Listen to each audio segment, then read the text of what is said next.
Test, test, 1, 2, 3, test, 1, 2.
We will call the April Finance Committee meeting to order. Can I have a roll call, please? Mr. Johnson? Present. Mr. Legess? Mr. Washington? Mr. Vickery? Mr. Hess? Mr. Mulcahy? Mr. Scott? Mr. Seroy? Present. Mr. Hildebrand, Mr. Einfeld, Ms. Weber, Mr. Payton, Mr. Ritter, Mr. Wheeler, Mr. Lear.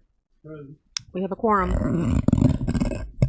All right, we're going to go straight into executive session. So if I could have a motion to enter executive session. Ms. Seroy, second, Mr. Legess, and we will have a roll call vote, please. Mr. Johnson? Aye. Mr. Legess? Mr. Washington? Mr. Vickery? Mr. Hess? Mr. Mulcahy? Mr. Seroy? Mr. Hildebrand? Ms. Weber? Mr. Payton? Mr. Ritter? Mr. Wheeler? Motion carries.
All right, we are back in the committee meeting.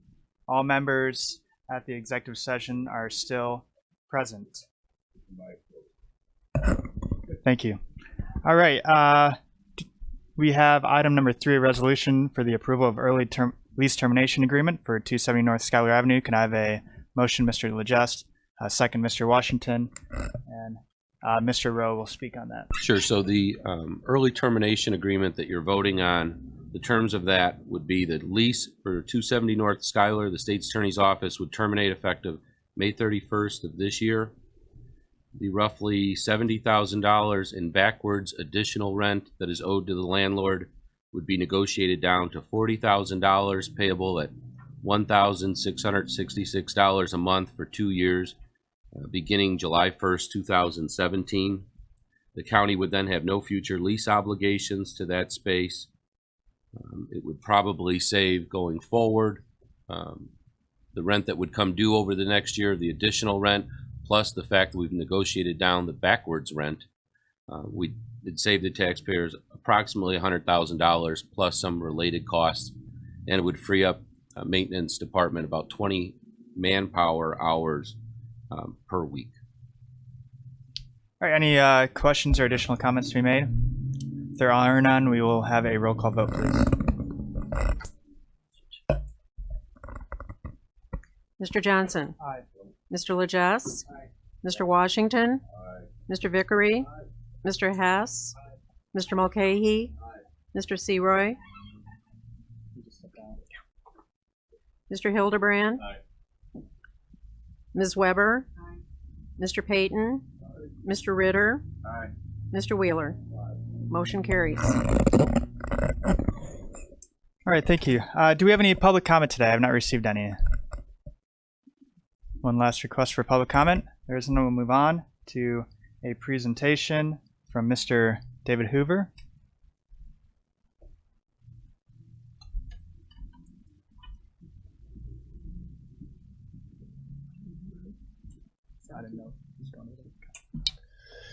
Good morning. My name is David Hoover. I am with NYMEC.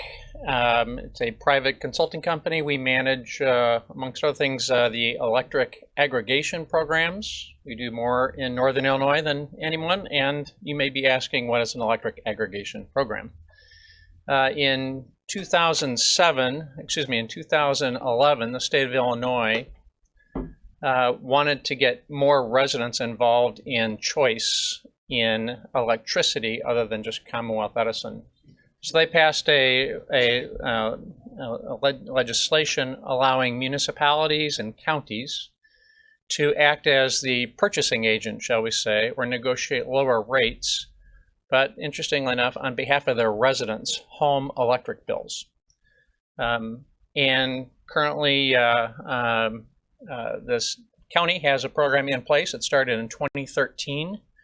And due strictly to the county's work on this since 2013, the average resident in the county participating in this has saved $265 on their home electric bills. So we compare the county rates versus the ComEd rates, quantify those, and since 2013, again, your individual program for your residents has achieved savings to the average folks of $265.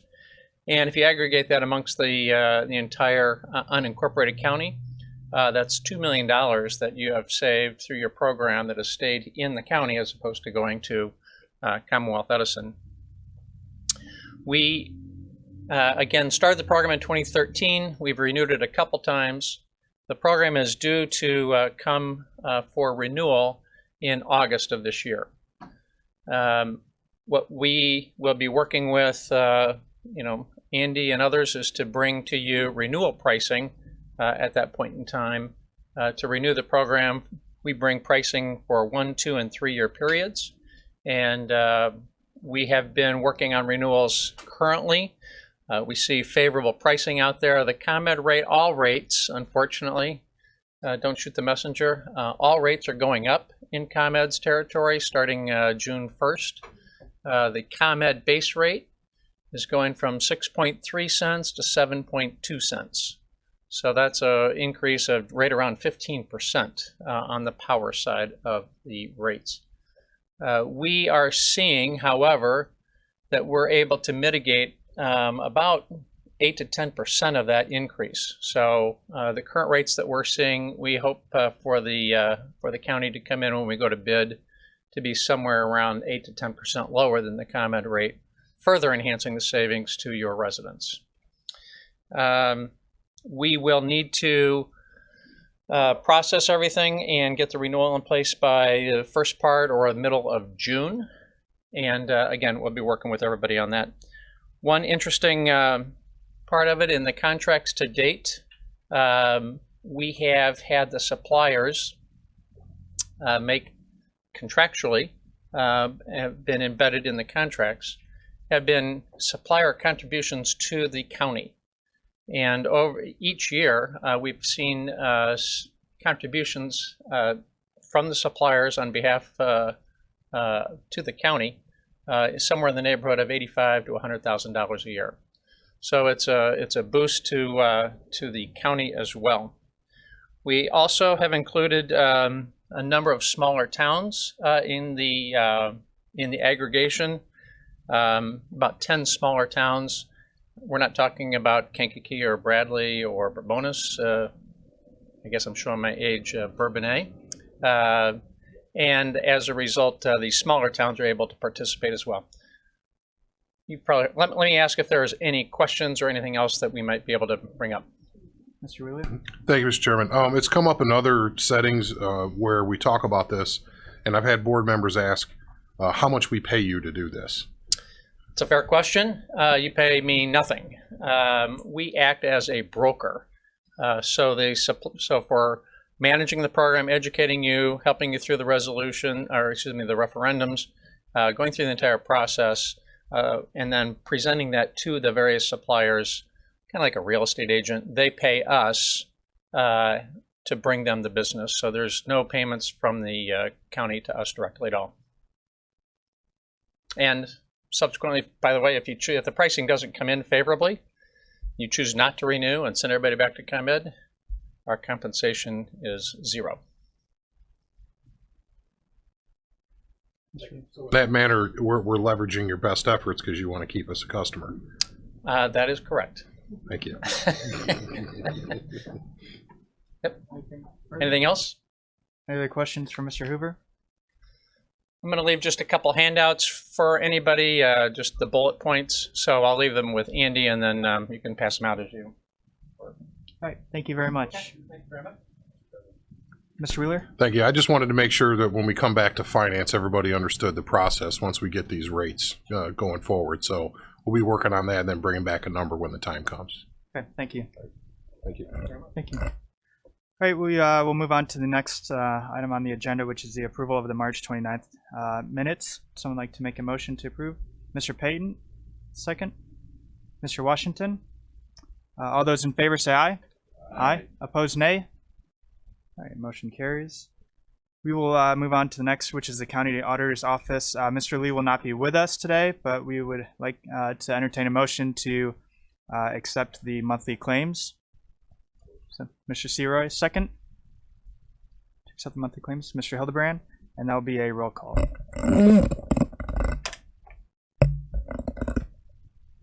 Mr. Johnson? Aye. Mr. Legess? Mr. Washington? Mr. Vickery? Mr. Hess? Mr. Mulcahy? Mr. Seroy? Mr. Hildebrand? Ms. Weber? Mr. Payton? Mr. Ritter? Mr. Wheeler?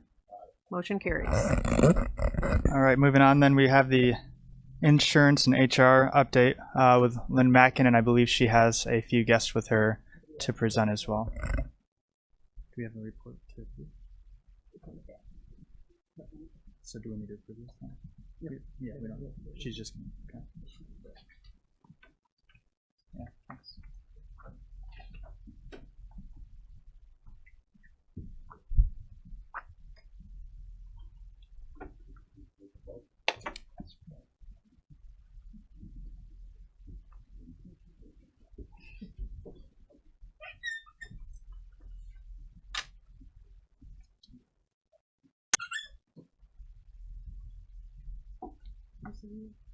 Sign what?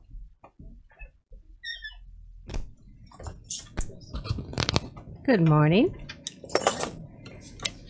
All right, let's do the staffing report first. Has everybody had that in their packet, the highlighted? As you can see, it's the April report, and it covers the time frame of March 29th through April 25th of 2017. So the first change you see is 911 emergency telephone system. They had a staff count at our last meeting on 3/28 of full-time, of 30. They've added 2 full-time, bringing their count to 32. The next change would be in the public defender's office. They had a count of 16. They just moved 1 part-time person to a full-time position, so now it's still at the count of 16. Down under the patrol division, sheriff administrative, lieutenants, they had 1 lieutenant retire, so they've lost 1 full-time person. Then taking the administration as well as patrol, you see to the side there is a total of 44 deputies now. Merit Commission, that's a special committee. There's been 2 part-time people placed there, so now their count is up to 5. Under the correction division, the sheriff correctional officers have lost 2 full-time people, so they're at a 110 count.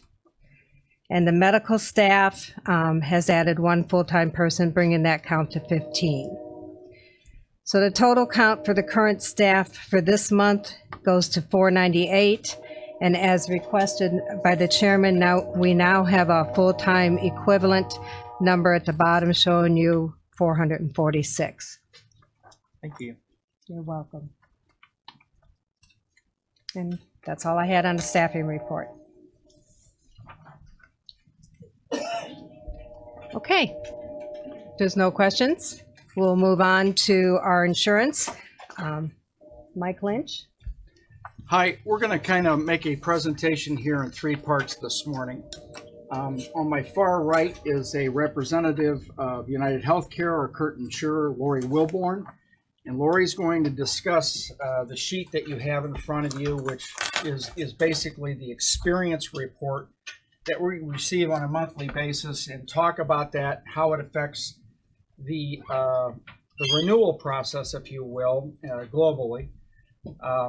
My name is Mike Lynch, and I'll be talking about the HRA portion, which is one of 5 pieces of insurance that is a part of the offering UHC makes.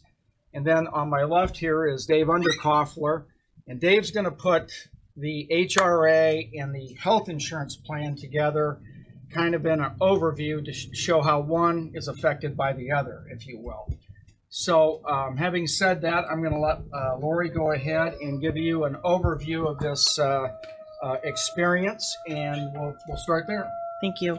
Good morning. So with United Healthcare, when we look at a client that's fully insured, we look at your experience, and your experience is a portion of your renewal calculation. The larger the group, the more the experience adds towards that renewal calculation.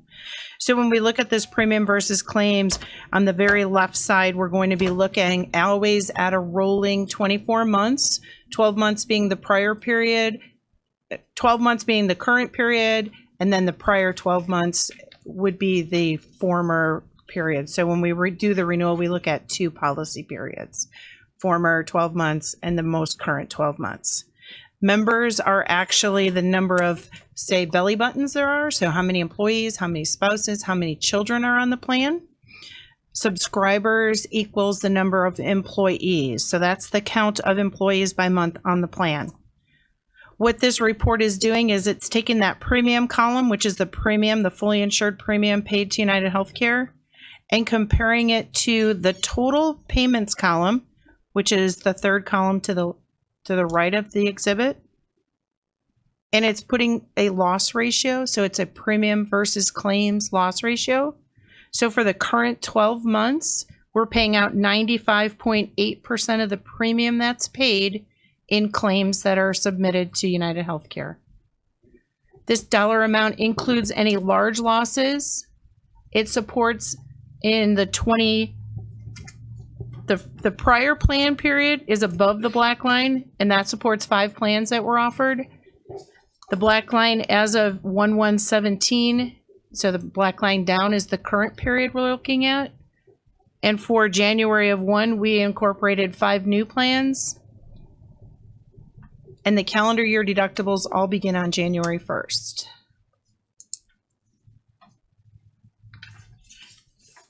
When you look at the second page, the second report, what we do at the renewal calculation is we put a cap on large losses that are impacting the county's experience.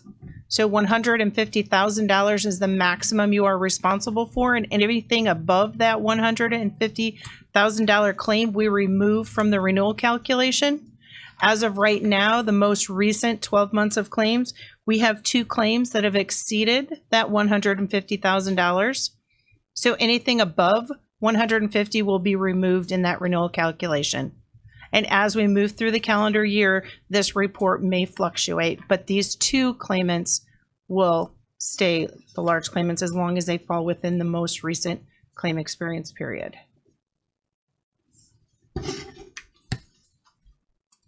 On the next page, it's a claimant's benefits payments by benefit type.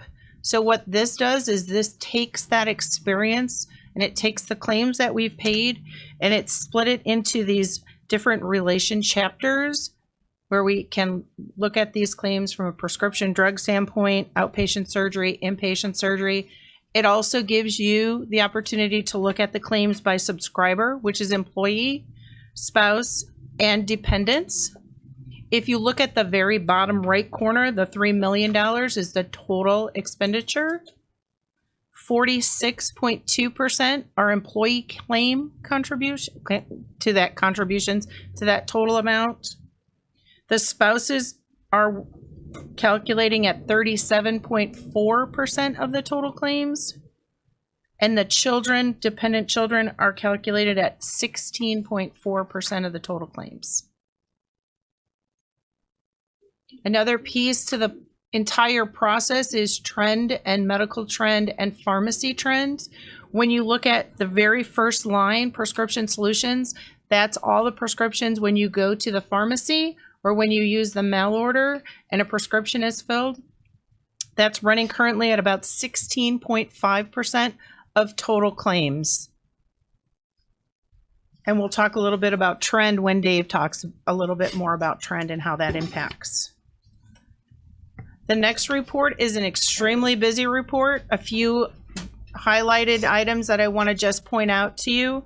What we do is we look at the claims based on the network providers, the non-network providers, and the discounts off the billed charges, as well as offsetting any coordination of benefits from another plan or any unallowable charges that are billed that are not covered by the plan. So in the very right column, the total column, if you'll look, that the current eligible charges were $8,327,000.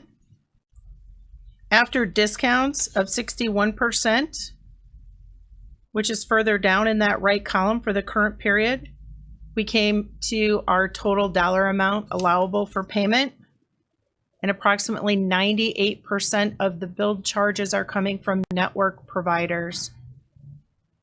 So there's a 61% discount and a 98% network utilization within the United Healthcare network.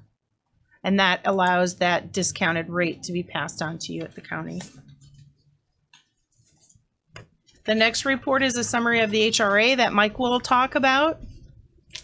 And then the last report is just a count of membership by plan based on the current plan design and the current month of enrollment.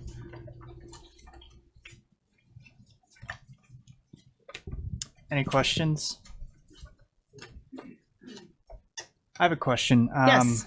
Going back to the first sheet on the claims to premium ratio, you said for the current period we're running at 95.8%. What typically is a good ratio there? Where would you want us to be operating at? United Healthcare has to comply within the healthcare reform guidelines. So our target loss ratio is 85%.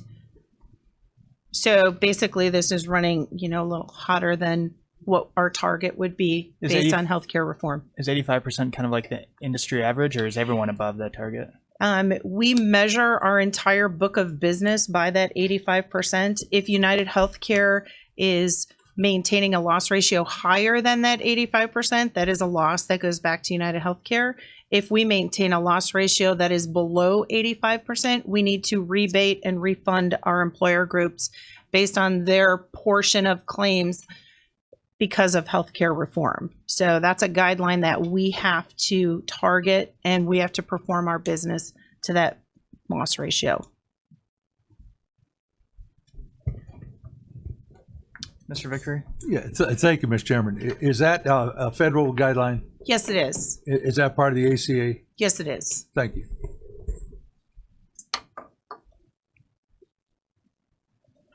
Okay.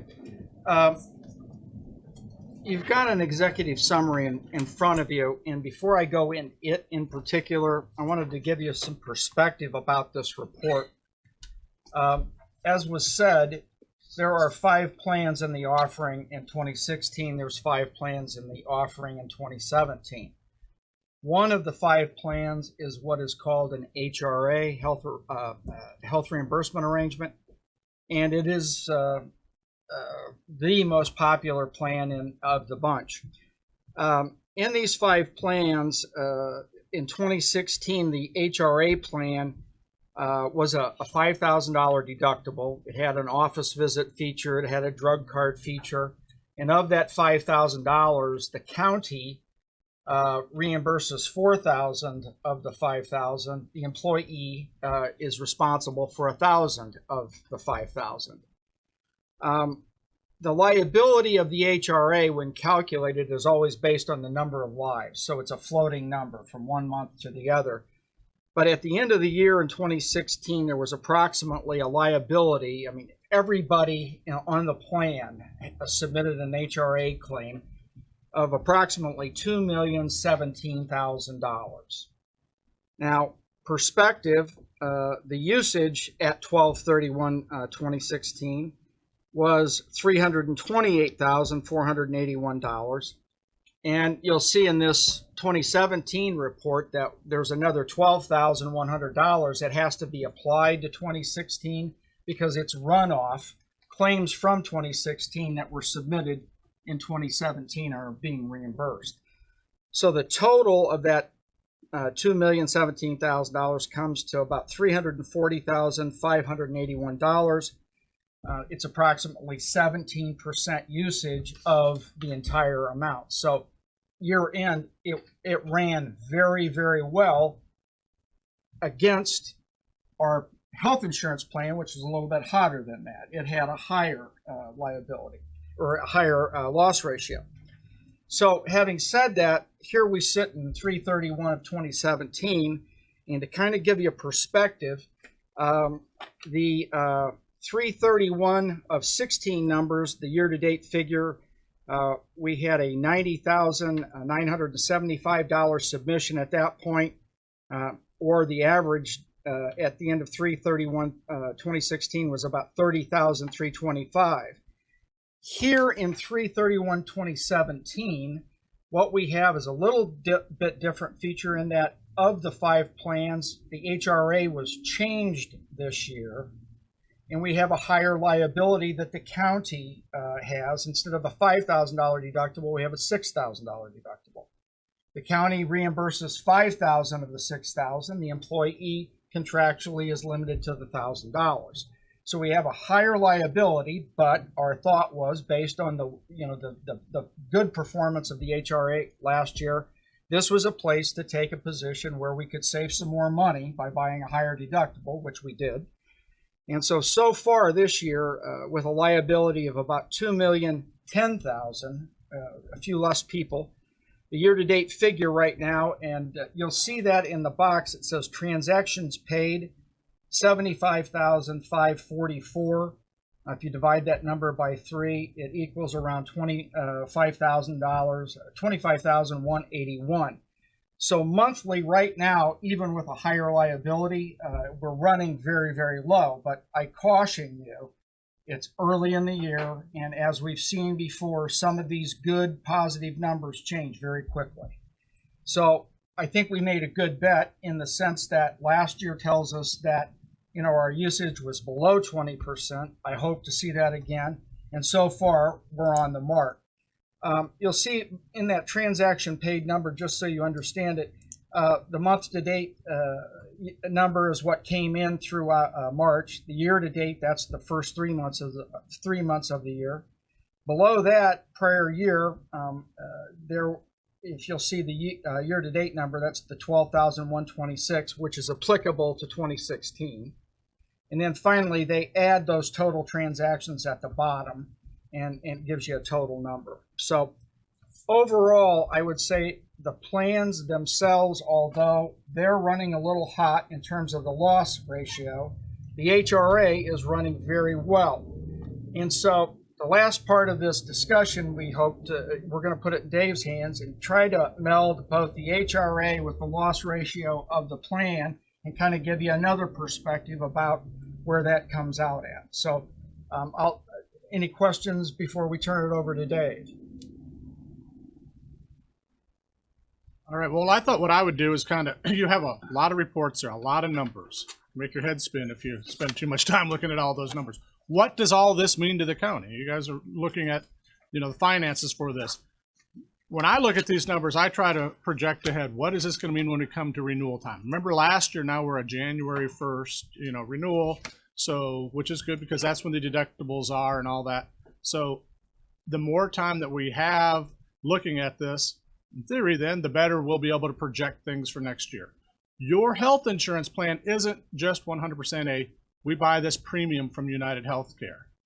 Think of it for the money that the county is spending, about 75% of it is that insurance piece, and about 25% essentially you're self-funding it through the HRA. You're buying a higher deductible and funding it down for the individuals. So Lorraine talked about a 96% loss ratio, but yet United Healthcare wants you to be at 85. So that's not great. That's not the good news. We'd like to be able to come on here and say, hey, we wish you were running at 85%. If you're running at 96% loss ratio, right now, medical trends are running about 9%. Utilization we're seeing that tick up. Specialty drugs is something that we're really driving medical inflation and trends. So if you were running at 85%, I'd sit back here and say you should project probably about a trend increase. About a 9% increase is what you would probably be seeing. Well, you're running 10% worse than that, or 11% worse than that. So now you're saying, so we should be looking at about a 20%? Well, if you just look at that first number, yeah, that's probably what you'd be looking at. But because your plan has what we call pooling, part of your premium goes for reinsurance for those large claims. We already talked about the large claimants. You need to really take those off. Once someone's hit that level, that doesn't go against your claims experience anymore. So if you pull out those large claimants, all of a sudden your loss ratio goes down to about 90%. So now, we're getting down back in the range. So now, just keeping the whole thought process with trends at 9%, now you're looking at probably a 14% increase, roughly. Hopefully when we look at these numbers in 3 or 4 months, that all gets better. But then you keep in mind that, okay, that's just the fully insured piece. And you have the self-insured piece too, which is running very well, which isn't going to need any increase at all.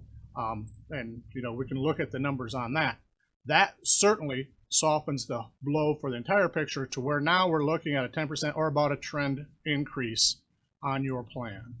So I guess, like Mike said just a minute ago, when we took on a little bit more risk, the county took on a little bit more risk January 1st. So far, it looks like a good thing because you're actually paying out less than we even anticipated only through 3 months, but through 3 months for the health reimbursement account. And I know it's early in the projections. We won't come back with firm numbers until what, August or something like that for the renewal, but we want to keep you, advised on how the plan is running. So there won't be any surprises, hopefully, when we come back in August. Another perspective that you might keep in mind is that when we started this process, we had gotten a 24% increase last year. We got that down to 20% in discussions with United Healthcare. Then after all of these changes to the plans, the dictate was to come in under 3%, which I think we came in at 2.88. So that's part of why we did what we did. We altered the plans to get the numbers down. So we sit here today thinking it's a pretty good bet in terms of taking on that liability. But again, we won't know for some time, whether that stays consistent, with time. And adding that other plan, I had my notes to harp on this. I know Lorraine talked about it. We have over 98% usage in our networks and all the different networks that we have. Because it can be confusing. We have different networks. We have a big network, a smaller network, we have an HMO network. We still have over 98% of the people using those now. I think that's outstanding. We've come from Health Alliance. We've gone to United Healthcare, in the last 18 months or so. So we switched carriers, and now we're adding more networks from one carrier, and we're still at 98%. So that was very encouraging as far as when I look at the numbers. Questions? Mr. Wheeler. Thank you. This is more of a statement. I think that Mike Lynch hit it on the head. There are reasons why the plan design was there. To offer an HMO version, to get people into plans that more suit their needs, and if they're able to take those, their doctors are in that network or move to those networks, it helps mitigate a lot of that cost. But this was all driven by increases, not only this year, 24%, 30%, whatever it was, but back when we started the HRA. It was so we can keep the employees' contributions as flat as possible. If we didn't have the HRA to start with, or these other things that we're doing, we would be 50, 60, 70% higher than, because that's what we would have been offered over the past 4 or 5 years. So what the county did is, in order to keep the employees' contributions low and offer them quality plans that are in line with platinum, gold, silver, bronze within the Affordable Care Act type structure, was to assume a lot of risk on our end. And so this wasn't just like, poof, it appeared. The county had to assume a lot of risk on that side, and it's worked by the way that we've set up these plans. And that was in conjunction with you guys and the insurance committee this past year. This was very deliberate the way we went through this. So it's good to see that it's working out as we thought it would. But now we got to work on that 95%. So thank you. Mr. Vickery. Thank you, Mr. Chairman. Yes, I think I attribute a lot of it to the educational process of our employees. I think you've done a great job educating the employees as to the benefits of the different plans. And I think that they've accepted that and learned that, you need to be a participant in the educational process of health insurance at this point. I would ask a question. In the present legislation that's being proposed nationally, what does your crystal ball show? I don't think there's anything that's really been proposed, has it? They can't even. I can come up with a lottery number too. But, I see a lot of talk about health savings accounts. Having said that, I don't know what's going to happen in these committee meetings any more than anybody else does. But I think if they do raise some of the health savings account deposit amounts, right now $31.50 and $68.50 or $67.50, they're talking about raising that single number from the 3,000s up into the 6,000s and the family number up into the 12,000. People can see a lot of advantages there. So the problem is going to be still, as Lorraine and Dave both talked about, this prescription drug, and especially in the specialty areas. How is that going to be dealt with? Some entities like United Healthcare feel it's 17 to 20%, but other entities like Blue Cross or somebody else think specialty drugs are 25 to 30% of the total cost. So with that being such a significant factor, they're going to have to figure out something from an executive perspective in DC that filters down and negates cost. There's no other way that you can say it, I don't think. So other than that, Mr. Vickery, I don't know. That's the honest answer. And neither does anybody else until they get a committee bill to bring out. Thank you. Any other questions for Mr. Lynch? Yes, Mr. Wheeler. So we're still looking at Cadillac tax. That's still part of it. Potentially. 2018. I think they push it back They another said year or something. it's on hold, but I said 2018. It might have been pushed back to 2020. Forgive me. It got pushed back. It's But still there, but it hasn't been taken out of the Affordable Care Act.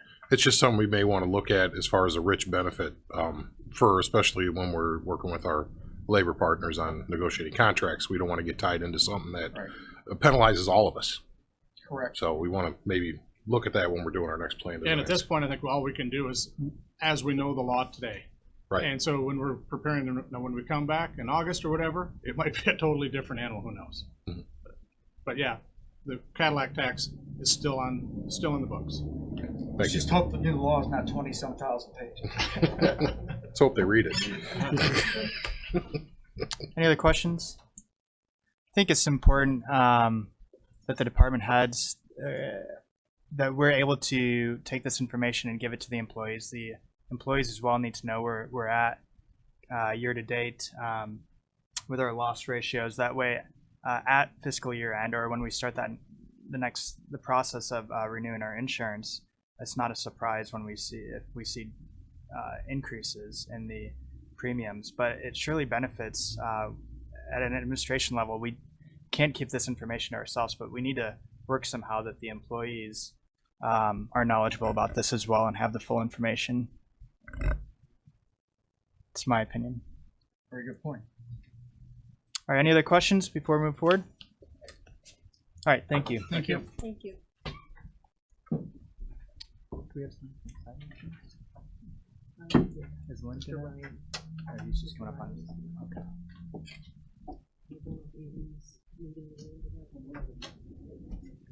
Are you? I'll introduce it. Yeah. Yeah. You can, if you'd like to come up here, please.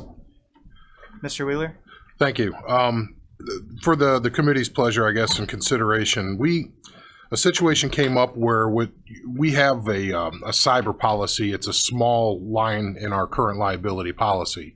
This kind of came up when the health department, they have a lot of PHI, protected health information, that they have to surround and make sure that with all the things that are going on with the internet these days and safety and security, that they had a policy that covered and protected them if in the worst case scenario something did happen and that information was accessed by unsavory individuals. So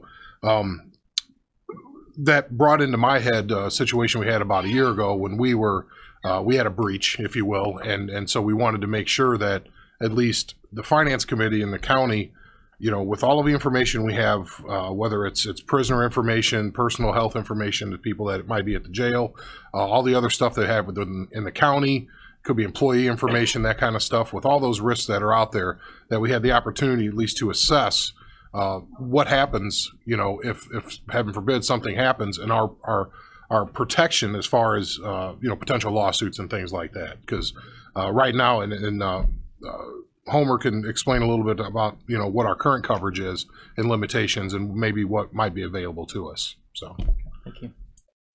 Thank you, Mr. Chairman. I'm George Ryan Jr. I am your current property and casualty insurance agent, along with Mesro Alliant Insurance Company out of Chicago. I was here last year, and we provided you with property and general liability insurance. Typically, when you buy an insurance plan, most policies do not include any cyber liability, as with directors and officers liability, errors and omissions. Those are all specialty policies that are normally provided to businesses and entities like municipalities and counties. However, the ICRMT does include a small offering of coverage for cyber liability extension. Their current coverages are $50,000 per occurrence with a $100,000 aggregate, and with a retroactive date of June 20th of 2016, and a deductible of $10,000. That's on an annual basis. As the chairman mentioned, we need to look at a larger liability policy. The average claim to date, first of all, the infancy of cyber liability is small. The insurance market really started in 2000. It's only a 17-year-old industry. I was listening to a cybercast the other day on it, and the woman that's the expert said it's like a teenager. It's 17 years old, and the market is still trying to filter out how to provide proper coverages. So there are over 70 different carriers out there that provide cyber liability, but we have identified through our professional services and the people we work with 3 or 4 carriers that would likely provide you with the best coverage. So the chairman asked me to come in and talk about that briefly with you, to let you know that we are exploring the market right now. First of all, you are very fortunate to have Kevin Duvall in your technical services area here. He's protected your data well. When you had that breach, the data was encrypted and no one was able to get your information. Same thing over at the jail with Mr. Bukowski and your other IT department heads. They're all doing a fine job. However, as you know, in the news today, there are hackers out there every day looking to try to get our data. And when they do, things that occur are personal information is lost, people breach your credit card information. Basically, they could steal your identity. So what these programs offer then is, in advance, when you buy a policy, the first thing we like to do is we will come in and do a pre-loss consultation and/or data protective devices for your systems, meaning we would meet with your department heads in IT for everyone in the county, and help them mitigate any possibility of claims. Like I said, they're already doing a fine job, but we have industry experts that can help, and it doesn't cost anything to do it. These policies cover that information and assessment to help you mitigate claims. If you do have a claim, a typical claim would cover forensic investigations, credit and identity monitoring reparation services, such as a LifeLock type deal. The insurance companies buy that product a lot less than you and I can go on TV and buy it. But if there were to be a claim, and let's say 15,000 people data was compromised, the insurance carrier buys that coverage and provides those credit monitoring services to those people that were compromised. And so if you did 15,000 and the average cost to repair somebody's credit is between $70 and $140 a year, multiply that, and that's why this coverage is needed. We do assistance in notification protocols. There's access to public relations firms to help you navigate media. And there's a myriad of services that are involved with basically keeping your system safe. So I'm just here today to tell you that we have provided you with a quote back when we came here before, and at the time, due to budgetary concerns, no one acted on that. I'm estimating that a premium for $1 million policy would run approximately $6,500 to $7,500. $3 million policy, our estimates are going to range about $8,000 to $10,000, and a $5 million policy, your estimates would range around $12,000, $13,000 with $5,000 and $10,000 deductibles. Our team will be here in May to talk with Andy and department heads. We will have then all the quotes for you and the coverage limits, and then we'll make a recommendation at that time. So that's why I'm here, and that's what we're doing. Any questions? Thank you. All right, thank you.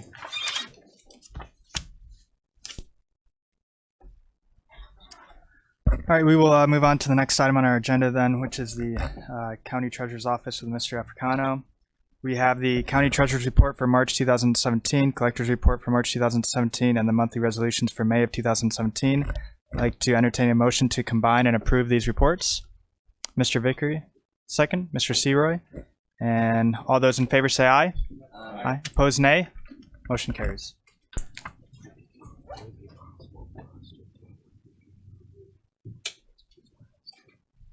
Yeah, go in any order you want.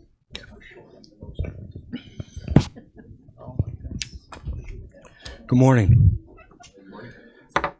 So I just asked Chairman Johnson if we could take these in a different order. Andy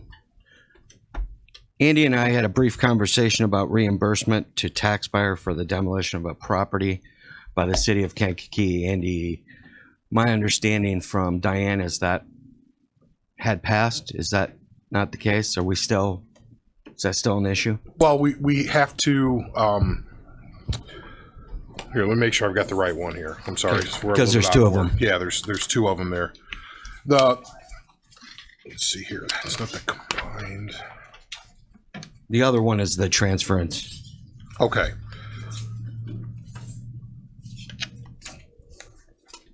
Okay, yeah, this is the one where, at the time, we didn't realize this, but with that demolition, I believe the checks were sitting with the circuit clerk's office right now.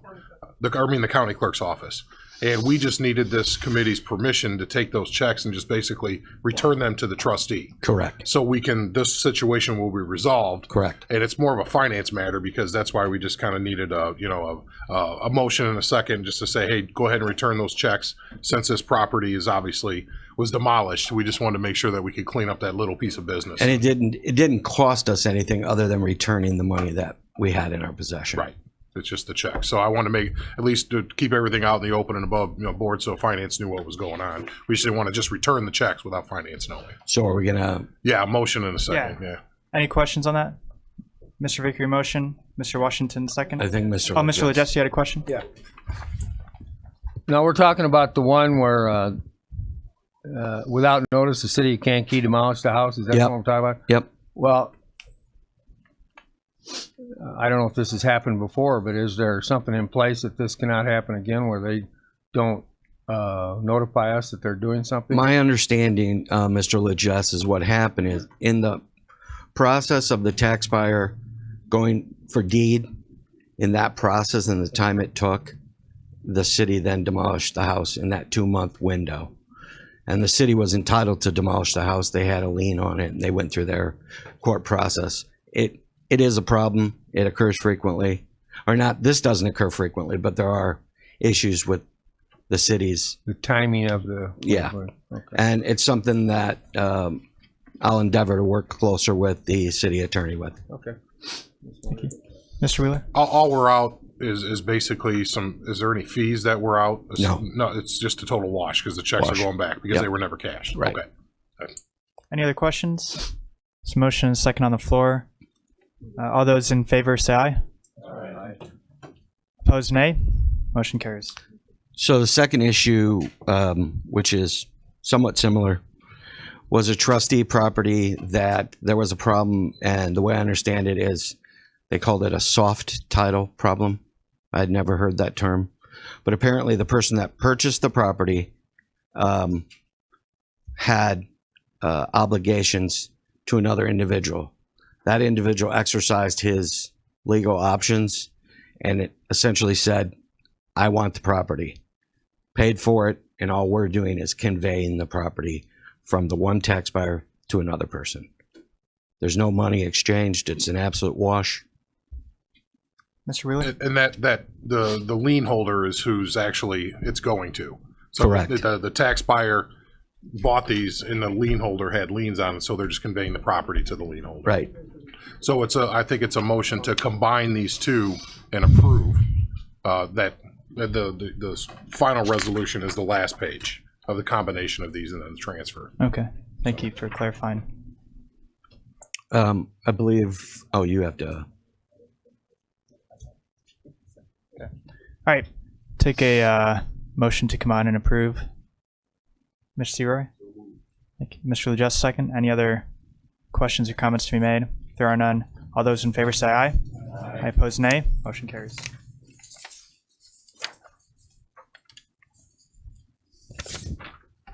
Okay, tax bill printing, outsourcing.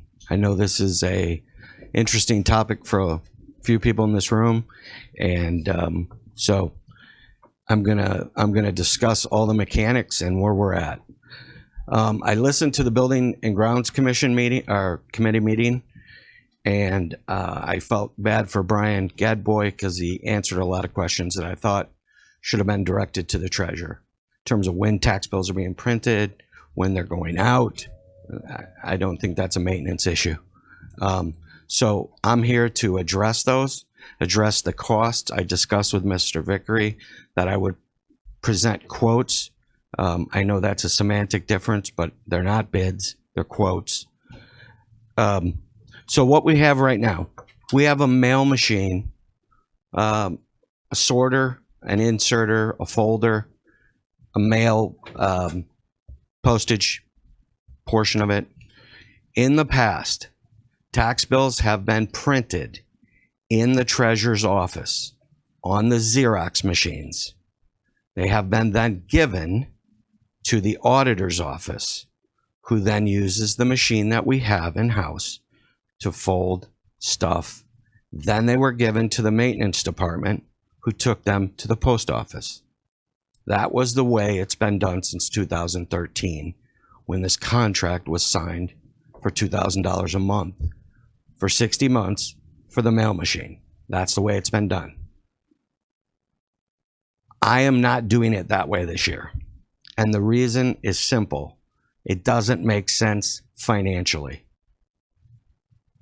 All the costs associated with that machine never take into account the cost of labor, which is a very large cost. So, for example, last year, you had an auditor and her assistant, secretary, spend 5 days doing the mailing. At 70 hours, their joint cost was $81 an hour with salary and benefits. That's $5,600 roughly. Okay? Add the postage machine in it, add the cost of the paper, add the cost of the envelopes, and we're well over $10,000. The quote that I'm going with is $10,088 to do it all out of house professionally from a supplier that we have a contract with that we've been using for years, DevNet. I really want to clear up, and I'm sure there's going to be a lot of questions. I want to clear up some things that were said at the meeting that I heard and really bothered me. And so this is an opportunity for those people that were there that had these questions to ask me. It was said that these are quotes. I'm going to stick it to somebody if that budget is way over for doing that kind of stuff when we could have saved that kind of money. There is no money savings. There's costs, not savings. I'm getting tired of elected officials, first years, who think they know everything. I don't know everything. What I know is the way it was done in the past cost money, more money.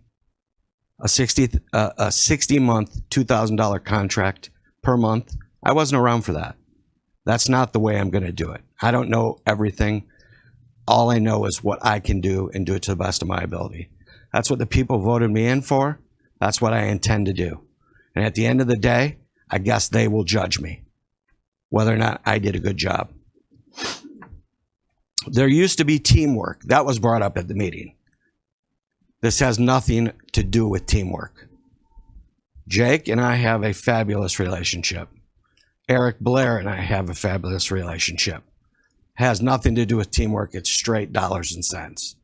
It makes no sense. I have 2 staff members. How would I take them for a week to a week and a half to do the tax bills? Mr. Africano, I'm sorry to interrupt you. Do you mind if I? Sure. I don't want this to turn into something outside of the purpose of this. Okay. And I understand. Okay. I understand your concerns with that. Okay. I'm wondering maybe if those are better addressed at a separate time. Okay. I think it's appropriate to open up for any questions. All right. Let me just end with this. I'm doing it because it's the best decision for the taxpayer. I have the quotes here that I will share with everybody. There's 7 of them. I think it's pretty cut and dried. The tax envelopes this year were printed improperly and were purchased before I arrived, which added an additional $1,000, which next year would go away. So it would take us down to around $9,000 because I'm fixing them by inkjetting on them instead of ordering new envelopes. So it cost about another $1,000. New envelopes would have been about $2,200. The production schedule is absolutely fixed. The envelopes have arrived at the printer. Tax bills are, I've always been told not to say exactly when they're going out, but they're going out on the 15th, which means they will be due by the 15th of June, which means Andy, Finance, the county board can get a distribution earlier than they did last year and on the early side for the last 5 years. We are on schedule, and other than that, I would entertain any questions.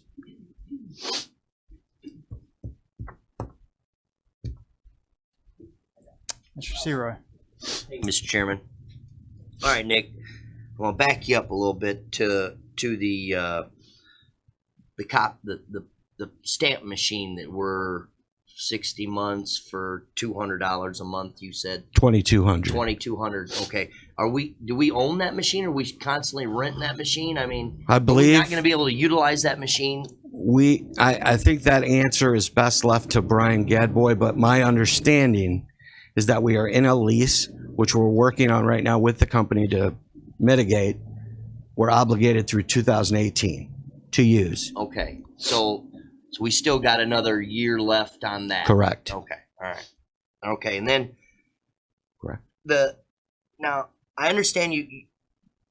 Here's where it gets confused. You're saying it's going to be savings, not actually. It's cost savings, but not actually cost dollars.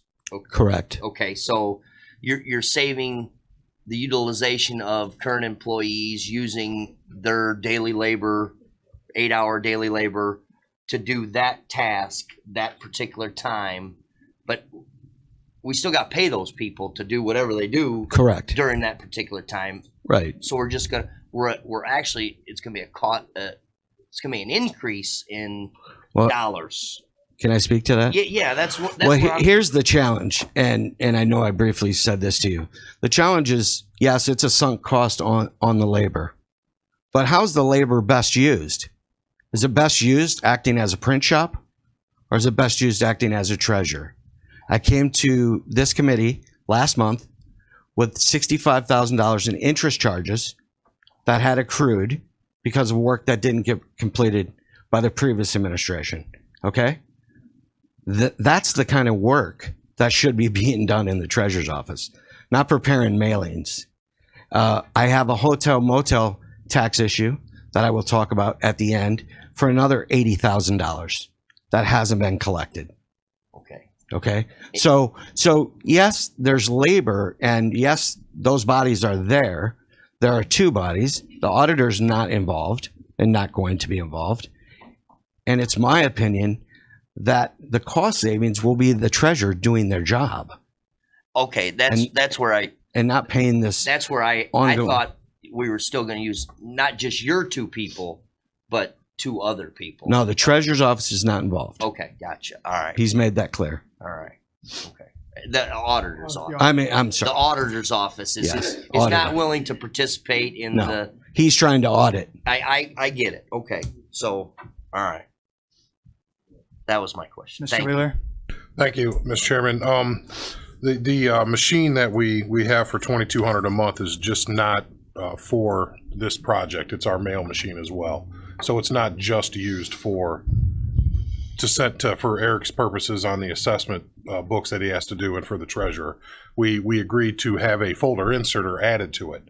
That's part of it. I think that leases up in X amount of months. So we're still going to need the mail machine here. Okay. So that part is there is fixed cost, and I can't tell you which portion is which. How much of that $2,200 is what we devoted towards this project. And as I remember when we talked about the cost savings to do this in-house, the folding and inserting, it was supposed to save us like $4,500 a year to do it. And I'm pretty sure that I asked, was that figuring in labor costs as well? and I was told that. Now, whether that materialized or not, you can't know that unless you go back and do an analysis of exactly how much time was spent doing it versus what we're paying. So I'm not gonna shoot for a hip on that, but it was presented as a overall cost savings. Whether that actually materialized or not, I can't say, at this point. So that I do understand, but when we talk about budgetarial allocations, you will see an increase, and whether that falls within his budget or not is completely up to the treasurer. That's it. If he feels it's a good use of his budgetary allocation, that's his call. And this, as I told Nick when we were talking about it, our only concern is that, and that the tax bills go out, and I feel assured that that's actually happening, and so I don't have any other issues. To your point, though, I'm saddled with costs from last year. I don't know if the previous treasurer was under budget, but now I'm picking up some of the pieces, right, on my budget. So I understand the budget. I want to live within the budget, but I want to do the fiscally responsible thing for the people. And to turn my office into a mail shop when there's fees and taxes not collected makes absolutely no sense to me. And I stand by that position.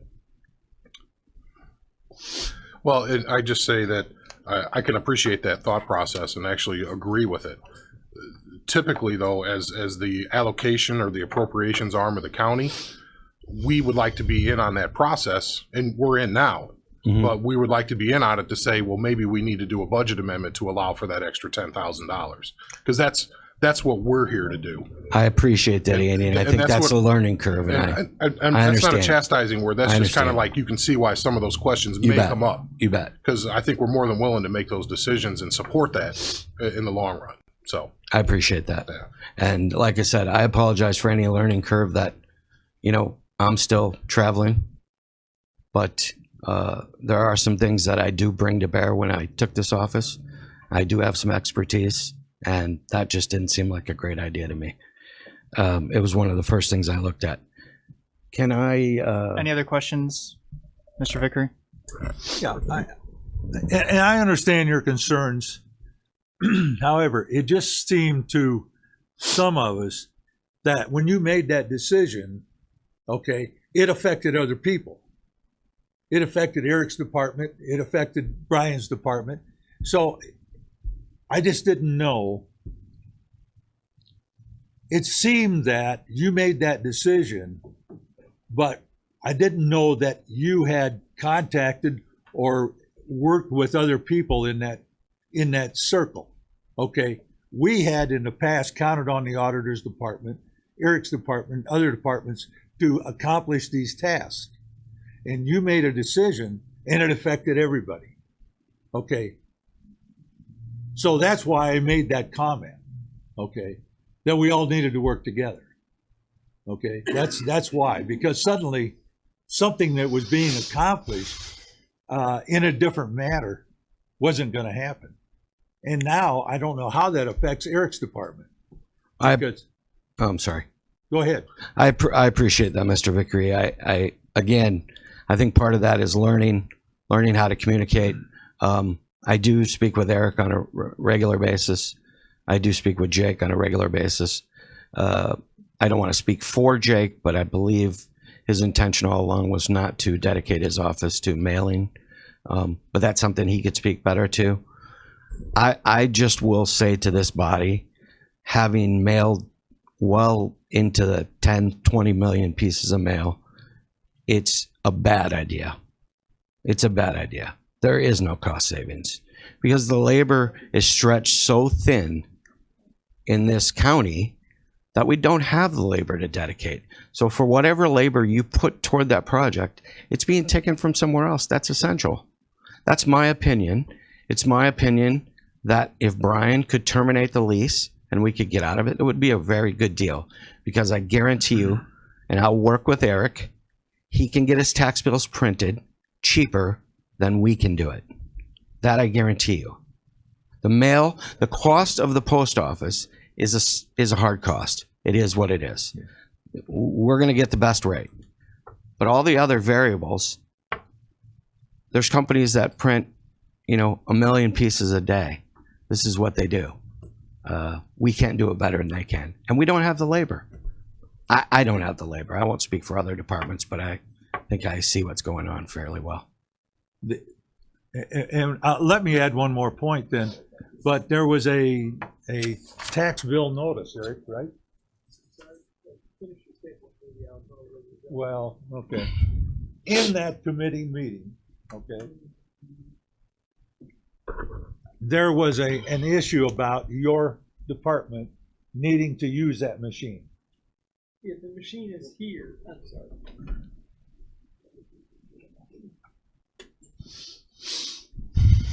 Thank you. If the machine is here and being leased by the county and being paid for by the county, I'm going to have to make the decision as to whether or not to use one of my staff members to go ahead and use the machine in September to stuff the assessment change notices, or to send it out to a third party, such as what's been happening with the Treasurer's Department. And I've been busy trying to get some of those costs, what it would cost us to do that with a local company and or DevNet. I do have one of those companies that got back to me, and as Nick alluded to, the postage is basically a sunk cost. It's going to cost us the same no matter what we do. But it seems to me with one of the companies that got back to me, it's about 21.2 cents per piece of mail if they do all of the, if they order the envelopes, they stuff, and they get it all in the mail.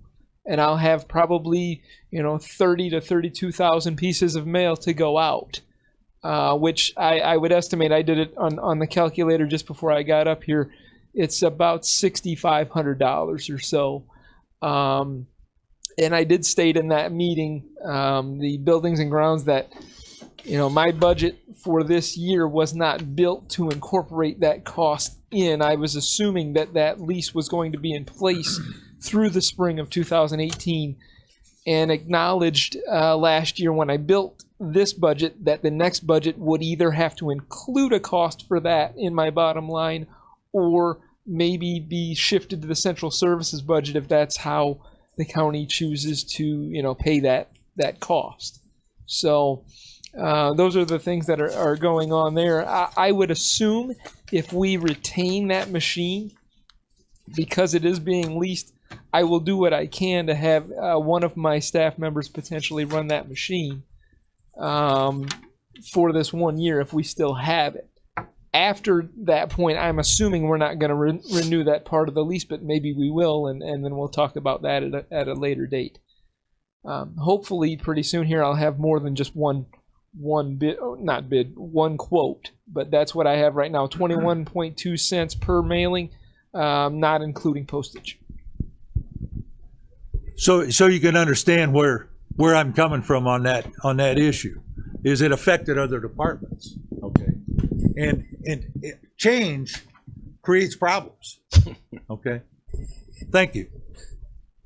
1 second, Mr. Gadbois, do you want to say something? Yeah, I've been in contact with them in the last couple of weeks since all this came up.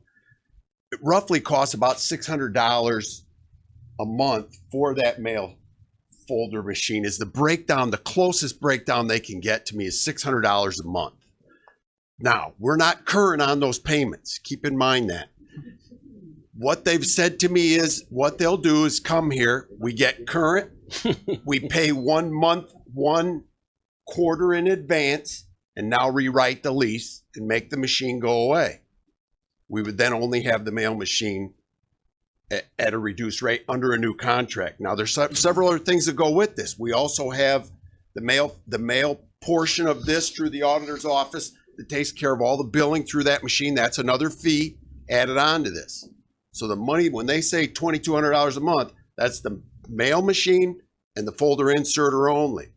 There are additional fees that go along with some of this. So just to keep that in mind, $600 a rough monthly is what it costs. Thank you. So, yes, sir, Mr. Mulcahy. Thank you, Mr. Chairman. Nick, we've been throwing a lot of numbers around, and I know that you said you're carrying over some issues from last year's budget. But as your budget stands now, just for clarification, with the $10,088, are you going to be on budget, under budget, or over budget? I'm hoping to be on budget. Thank you. Mr. Washington and Mr. Wheeler. From what I've observed and listened to, we have the problem of every department almost in this county, and this is not on. Every department in this county is interconnected in one way or another. So what I'd like to advise to elected officials or appointed officials is that we explore every possibility of making a resolution to a problem together before you make an individual decision. These kind of things can be disruptive and hurt the overall process of running the county business. And we're not here to be disruptive. We're here to facilitate the county business as much as we possibly can with as much ease as we can. Thank you. Mr. Legess? Yeah, I just want to make the comment that there may not be a cost savings now because things have changed. We have fewer employees. The auditor has expressed the fact that he wants to be able to do the statutory requirements that he's supposed to do. But at the time we initiated this, there was a cost savings, or else we wouldn't have done it. All right, thank you. Mr. Wheeler? Just to answer a question on the budget, through the, and Mr. McCarty will get more into this at some point here, but the first quarter budget was on Treasurer's office, and really most other offices are wonderfully on budget or below. And then also the 4-month average is still the same. So whether that, obviously manifests throughout the year for everybody, not just the treasurers, to be seen, but we're doing very well in at least controlling costs within everybody's budgets right now. Thank you. Mr. Vickery? That brings up a question. Have we seen that? Have we seen the quarterly report yet? The auditor sent that out to everybody. He couldn't be here, so he sent it out via email to everybody, and we did approve it just a moment ago. So at least that's been emailed to the group. He would mention to me that if people want to talk about it, we can go into it in depth at the next finance meeting. But we'll cover a lot of that in the Steve's part, McCarty's part of this today. All right, any final questions or comments to be made on this before we move forward? All right, let's move on then. Thank you. I have one more. Yeah. The last thing I want to talk about is I did a review of hotel motel tax collections over the last 2 years, 15 and 16. A statute was passed in this body in 2012 and then modified in 2013 because I believe it was an ongoing problem. And having looked back at Mr. Frechette's notes and files, it was an ongoing problem back as far as 2006. I don't know the reason why, but I assume that the ordinance that was passed in 2012 and updated in 2013 was to correct those slow filers. And so it was decided, and it was codified, that tax reports, returns, occupancy returns, and payments would be made at the same time they were to the state, essentially, and be paid to us by the 20th of the following month. It also provided for penalties, $500 from 1 day to 30 days late, $1,500 for 31 days to 60 days late, plus the $500 from the first 30, so $2,000, and on, and up to 120, near 120 days, I believe it was. You could actually shut the property down. So I went back. I know this is something Andy and I had talked about, Jim Rowe and I had spoken about. In 2015, there were 71 late payments. On a best case scenario, which it's not best, but let's just use that number, that's $35,000 in fines. That, my understanding, goes to the county. The money, the principal tax, goes to the CVB, but the fines go to us. So that was $35,000 in potential revenue that we didn't collect. 2016, there were 89 late payments. Best case scenario, 44,500. So you have a 79,500 best case scenario. The truth is, there are a couple real problems out there that have $3,000 penalties several times. So you're closer to $100,000 in real money. That's never been billed. When I took over, we would call one of the hotel operators on a regular basis. Hey, you're 60 days late again. Please send us your money. I want this body to understand that going forward, with the help of the state's attorney, I will bill for late fees. And once I bill, I will just push the bill over to Jim Rowe's office to collect. It's money that's due us. It's when Mark sent these notices out, he attached the ordinance. There's no one that's in the dark. And at the risk of being sentimental, you see elderly citizens come to our desk, and if they're a day late on their property taxes, it's 1.5%. No ifs, ands, or buts. And I don't understand why this should be any different. So from this day forward, we will be collecting those. These are the sorts of monies that I think, when I say I believe in my budget, because I believe these are monies that will be flowing in. Perhaps this doesn't flow directly to my budget, but there will be other monies that flow in. These are the things that I believe the treasurer should be handling, and I'm trying to. So I wanted you to be aware of that. I would take your guidance. I would ask for your guidance in terms of 2016. Do I bill back the year for the late payments, or do we start on an ongoing basis? There are hotels that have been late 12 months, never been on time. And particularly, there's one or two.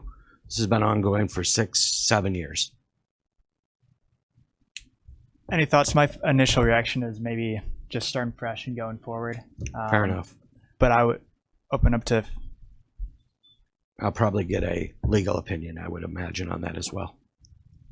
That's where I'm going, Mr. Chairman. Would be get a legal opinion, but it seems that if we were, as a governmental body, somewhat lax on that in the past, maybe a simple letter saying that that is no longer the case going forward.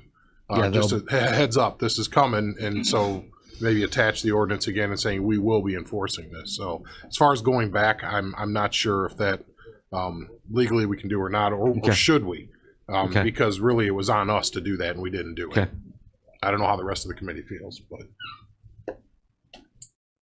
Any other question, Mr. Vickery?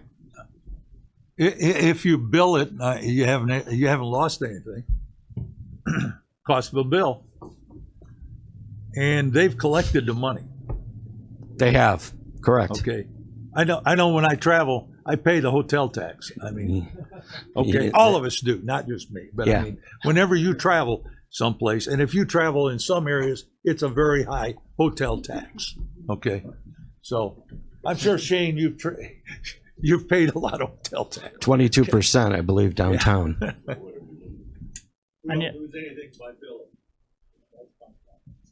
Any other? So maybe before we proceed with this, we should get an opinion from Mr. Rowe. I will do that. Everyone agree with that's an okay approach to go forward? So based on what Mr. Rowe communicates to me, I will follow that path. But I will bill going forward. Any other questions or comments for the treasurer then? All right. Thank you. Thank you very much. All right, we will move on then to the finance department.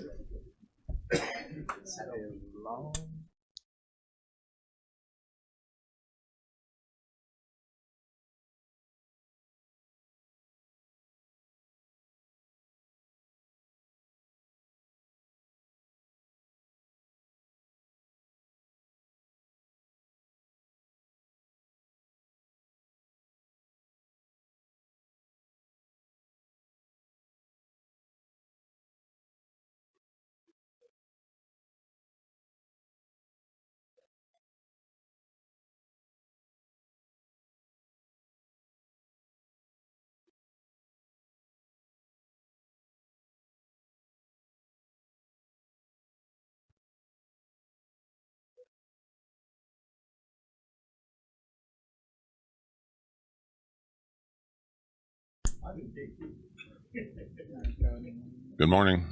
Good morning. Everybody has a copy. Hey, we're going to start with FY16.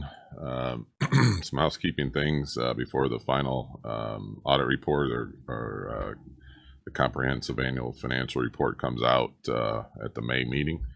So the first item on discussion that we bring to finance every year during the course of the year, various departments, either at their committee or at this committee,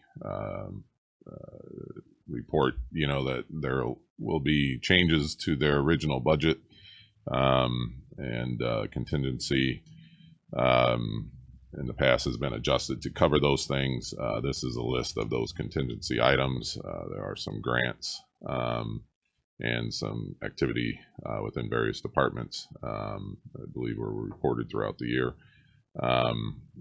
So it doesn't change the overall general fund budget. It just changes and reallocates the original budget. The contingency was given for this purpose in FY16. So that's here for your consideration and review, and then we will make those adjustments and for the final report for fiscal year 16.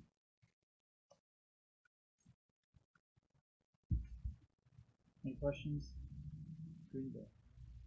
The committee usually blesses this movement, so not onto the full board, but just the voice approval. So I should turn that on. There's no motion necessary, but customary that we give Steve the blessing to move this onto the full board. So, are there any questions or comments that need to be made at this time before this is moved on? Mr. Legess? Well, I think it needs to be pointed out that there's no reflection on department heads or elected officials on some of these. At the time of the budget, we knew that they would probably go over because there's things we just can't control. For instance, a coroner, he has no control over the autopsies, and we knew that would probably happen because of past experience. So I don't want it to reflect on that their budgets were mishandled or whatever. These are just some things that we knew would probably happen. All right, thank you. All right, well, I think we can go forward then.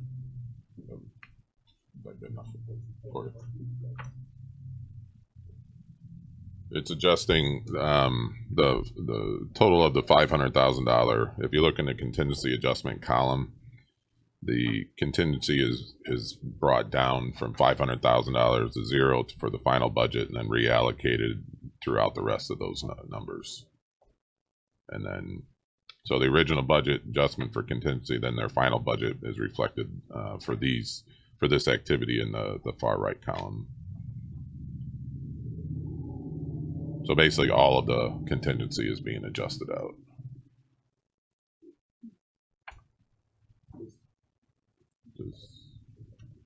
Mr. Seroy? Mr. Chairman. Steve, is this all 500,000? That this whole adjustment is 500,000? I'm just looking at the number. I didn't add them all up, but that doesn't look like. Yeah, I took out I added the entire column, keeping track of. Okay. Yeah, so that it all adds up. Yeah. Mr. Lear? Thank you, Mr. Chairman. Did these contingency adjustments take care of all of the needs, or would there have been, if you'd had a larger contingency, would there have been other adjustments?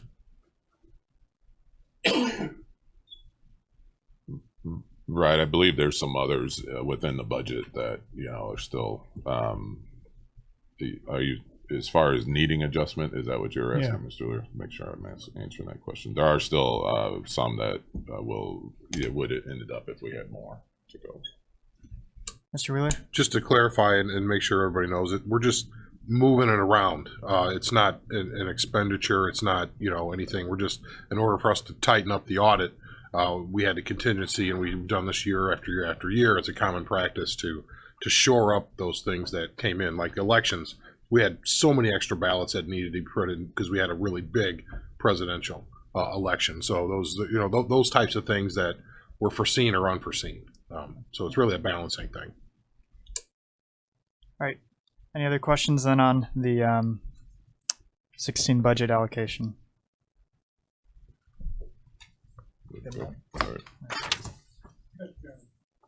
Mr. Vickery? Talking about contingency here, Steve, that's Correct. it? Yeah, correct. Okay.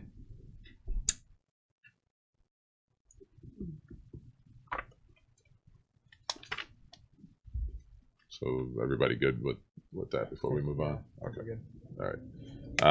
And the next 2 pages in your packet is a draft of fiscal year 16, as well as a comparison here. We've looked at this graph wise. Now this is the numbers. Now that we're at an actual number with fiscal year 16, there is. I do need to point out there is one more potential outstanding item for fiscal year 16.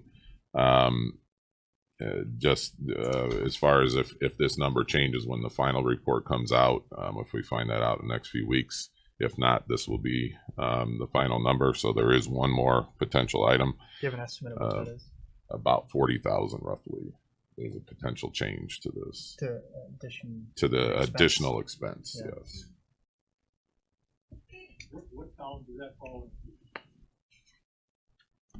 That would be added to the draft FY16 expenditure if it materializes. What category? It is how much can we talk about it, Andy? It would fall. It's a labor thing that's in arbitration. Yeah. All right. Yeah. I'm not sure how much we can discuss. Yeah. So if as far as a change from fiscal year 13 on the revenue side, if you want to write this in for future, the revenue since fiscal year 13 dropped a total of $7.7 million. Now these are all actuals comparisons now, and that's 23% decrease.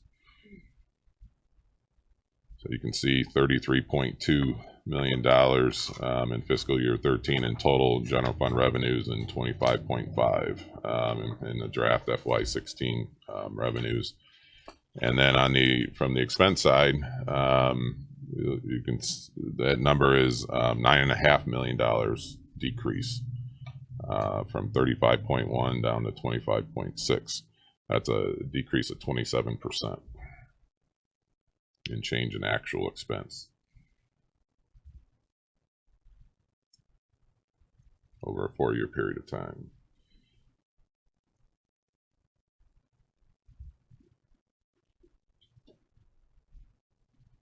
So we were hoping to be in a positive range. We had a retro payout, a multiple year retro payout, and some other items that took place at the end of the year. But as we'll end this section, we'll end on FY17, and there's a lot of positives going on with FY17. So. But we wanted to update you where, at least at this point, we're getting close to finalizing everything. We're getting through the final stages of the audit and the final reports to pull the report all together, and we'll bring it next month to this committee. We do have filing requirements with the SEC and others that we have to meet, so we're getting down to having to get that accomplished. I also have included tort and pension. So as far as the 3 major funds, the tort fund had a surplus of 116,000, so it's good. And then for the first time in a number of years, the pension fund, because it had a surplus of 400,000, now has a positive fund balance of 146,000. So we went from a negative 259 fund balance to a positive 146 is what that report is showing you. So the net effect of all 3 major funds at this point is about a positive $450,000 gain, and that's a gain in cash. Technically, when the fund balance, all 3 of these can move in a positive direction, it means we're going in the right direction. So, we're starting to move in a positive direction. So, that's the three major funds that we wanted to give you an update on, and then all of the funds, the entire picture, will be in the next month in the annual audit report, comprehensive report. So I don't know if there's any questions before we move past FY16 here.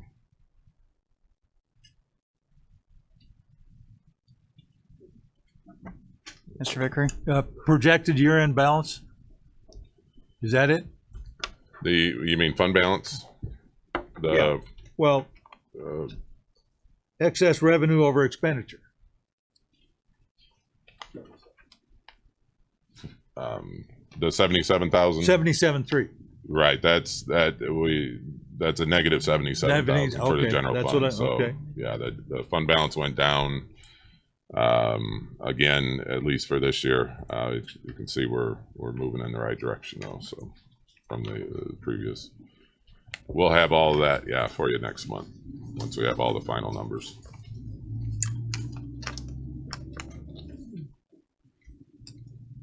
Any other questions before we move on to cash?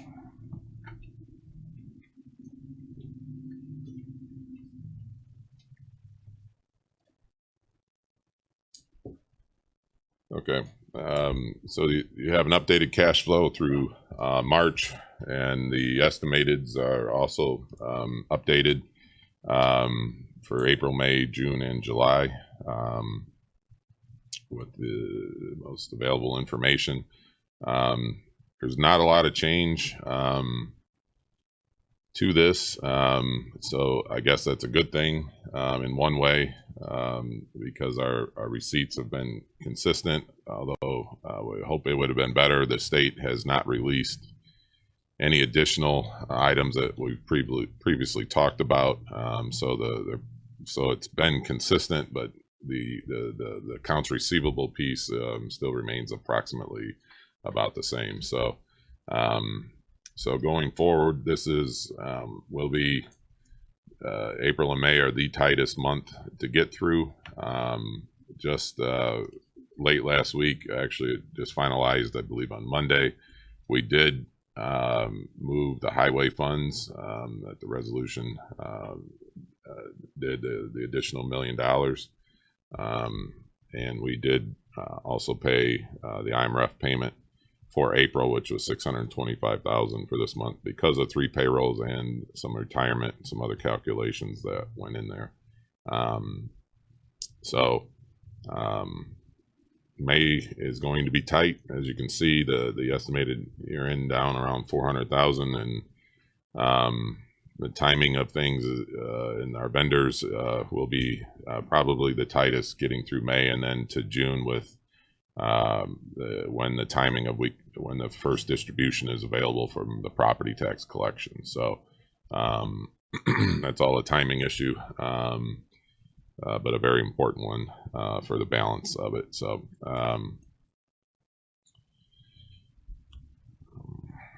is there anything else I want to point out here?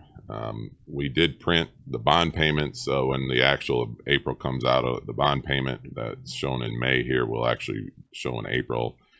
We have not sent that out yet, but it did get printed, so the system will show that. From a cash flow standpoint, it is due June 1st. That $207,000 is due on June 1st, so we do have a little bit of time. So we're timing deposits in advance, but so we are ready for those. I don't know if there's anything else that jumps out at me anyway. I don't know if there's any questions. Our payables, it's always a question, where are we? We're at the end of March, we're just on the border of it's 2.9 million. We will more than likely cross into the 3 million range in April when the final April number comes out. So we've been as high as 3.5 in previous years, and we're in that neck of the woods again here by the time you get through May. So it's a lot of balancing act with the vendors, a lot of phone calls, a lot of emails.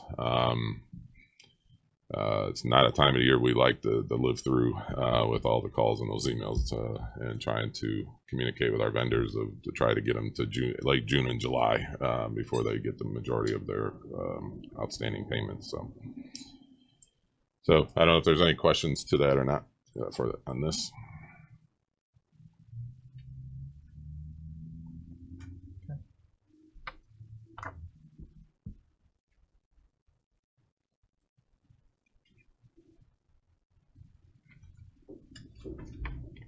No other questions.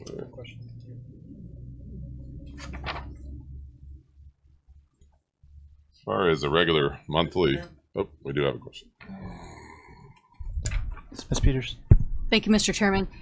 Steve, in the past, you've given us, I don't remember what exactly it's called, but on the general fund, we have the excess revenues over expenditures, but there was a rolling total.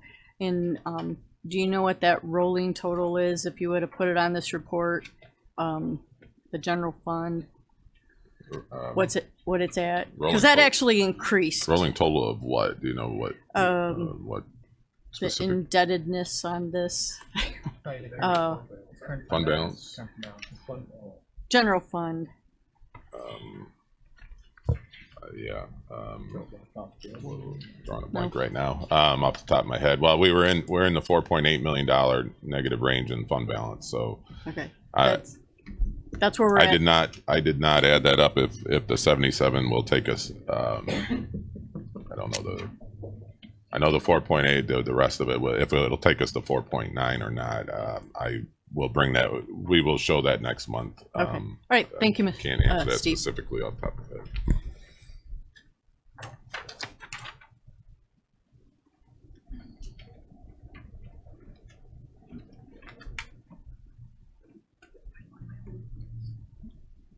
So as far as the regular reports, we changed up for the request of the committee, Chairman Wheeler, the HRA fund detail, given a little different perspective, historical perspective of the monthly payouts for that activity, kind of timely with the information that our insurance agents, brokers just provided us. This is what takes place on a monthly basis, what has taken place and what is taking place in the format similar to, the sales tax and income tax, et cetera. So it's a little different view and averages for the committee's review. And then updates to sales tax,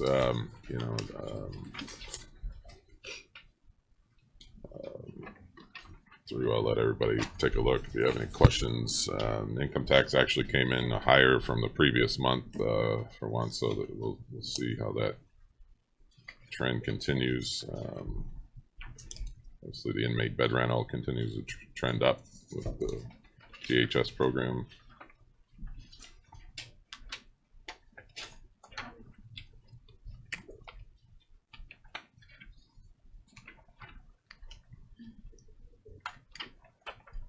Any questions on any of those reports? We haven't discussed it. It does appear with the trend of the sales tax, that we now have reached our new normal, if you will, after going through a number of years of where's the bottom. So hopefully, we'll be able to move forward, with confidence now, because we are seeing a more consistent trend with sales tax for the first time in about 3 to 4 years since the decline began.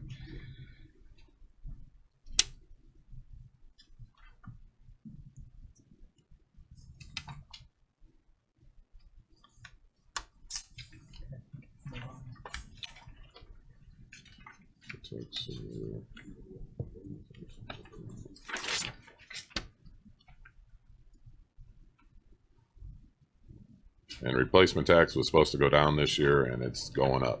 We basically replaced what we lost last year in positives, so I have no explanation of what's going on with the state and that number at this point. It's all good, I guess, so I better not complain so it doesn't change.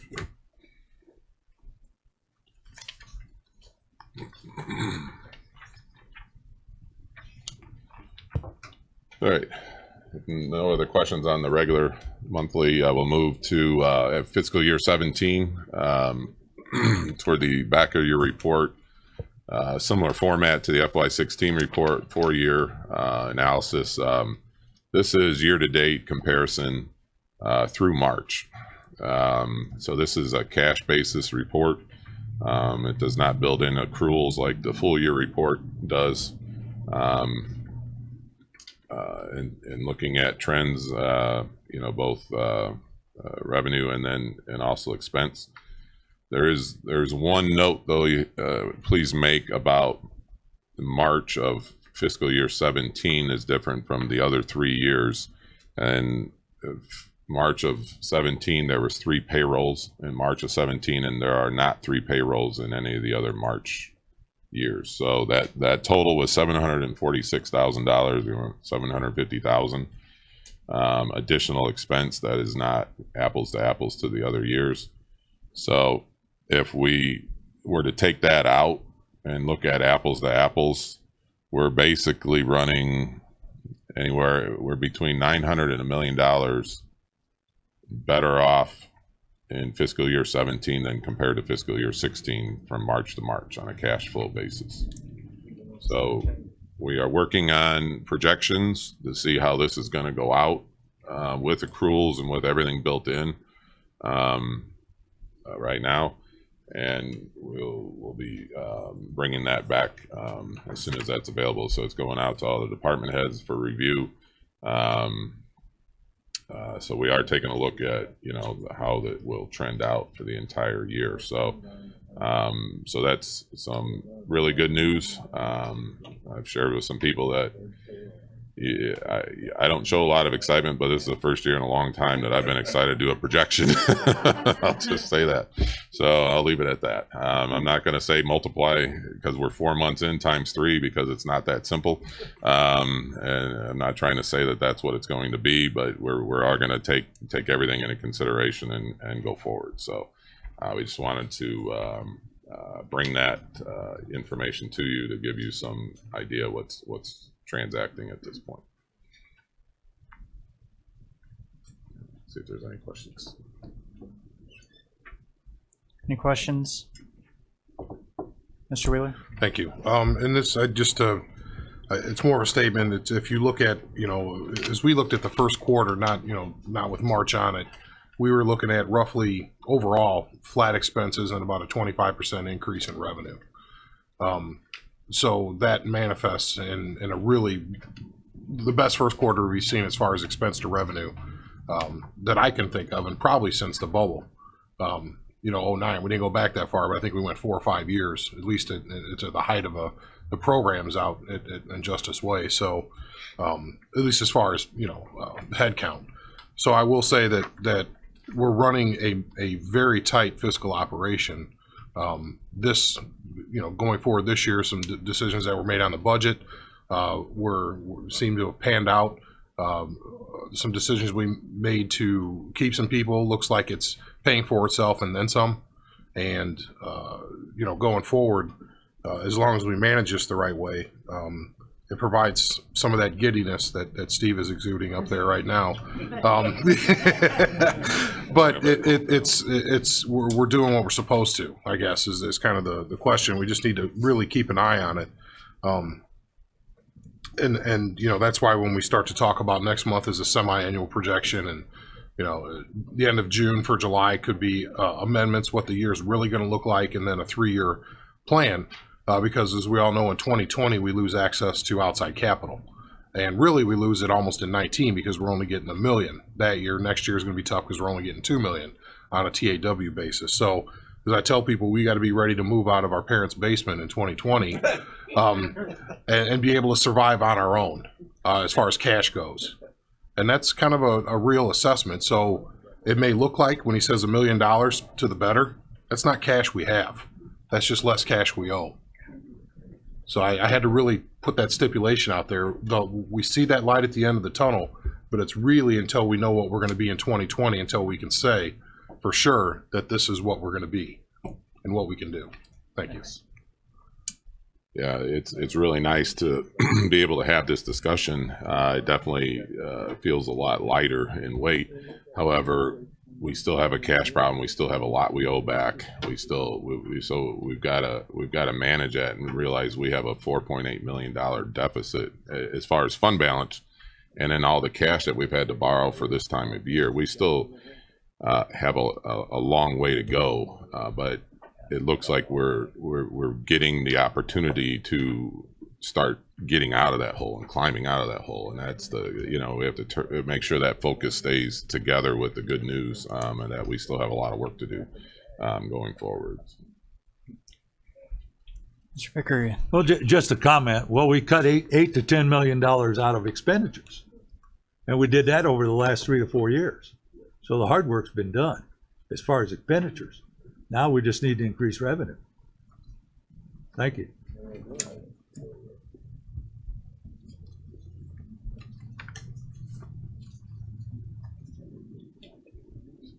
There's no other questions on that. And just for informational purposes, the last page has 2 copies of the PTEL worksheet for our property tax. It's tax year 2016 that will be collected in 2017. So when we talk about our property tax collections, here's basically, for simplified terms, the far right column will be the approximate amount that will be collected. There's usually a percentage or so that does not get collected, but this is the amount for the county that goes out. So it's very close to the estimates that we use during budget time. We appreciate Eric's Blair's information as far as the estimates of change, and obviously there's a process as it goes through, and we don't know the final numbers until this time of year. So we are very close, and appreciate the work of the county clerk's office as well, and working with us to get to the area on this that's close to what we were budgeting and planning for. So that you have it as well. If there's any questions. Any questions on the PTEL worksheet?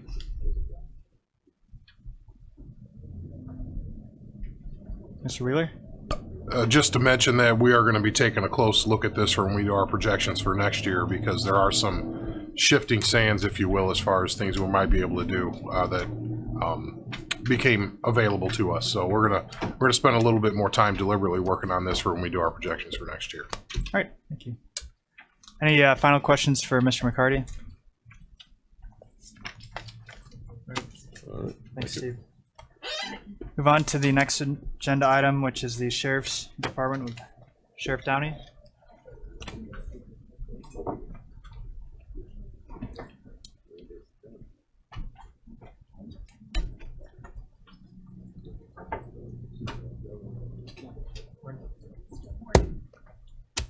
Barely. Yeah, almost. Guess I start serving lunch. Good morning. So real quick, and under the category of timing is everything, this morning at 9:53, while Mr. Ryan was up here talking about cybersecurity, I received an email from STIC, which is the Statewide Terrorism and Intelligence Center, which provides emails to law enforcement regarding different things to law enforcement, mostly danger things. It says, please see the attached intelligence note. Phishing emails appearing to originate from government addresses. Now, I don't know that Kevin's still here, but when you're talking about phishing and it starts with a PH instead of an F, I don't think that's good. So, but there's some phishing emails, and I'm sure some of you more computer literate people will understand what those are. But basically what's happening is people are receiving fake emails with the DHS.gov, Illinois.gov, MABUS-IL.org, Homeland Security, things like that. So just something to add to what Mr. Ryan talked about cybersecurity. So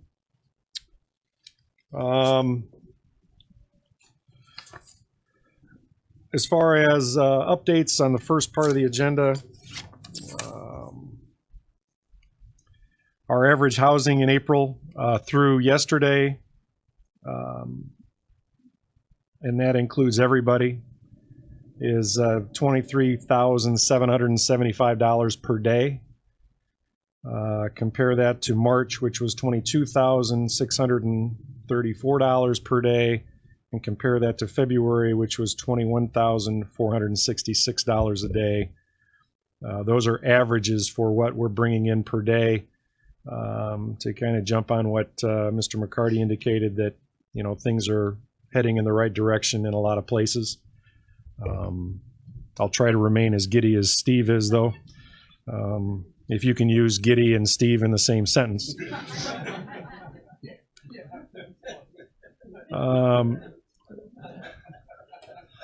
Just to compare that to our local averages, in April we averaged 214 local prisoners in April, 201 in March, and 204 in February. So those numbers, as history has dictated, are about standard as to where we're at this time of year as far as the increase as the weather gets warmer.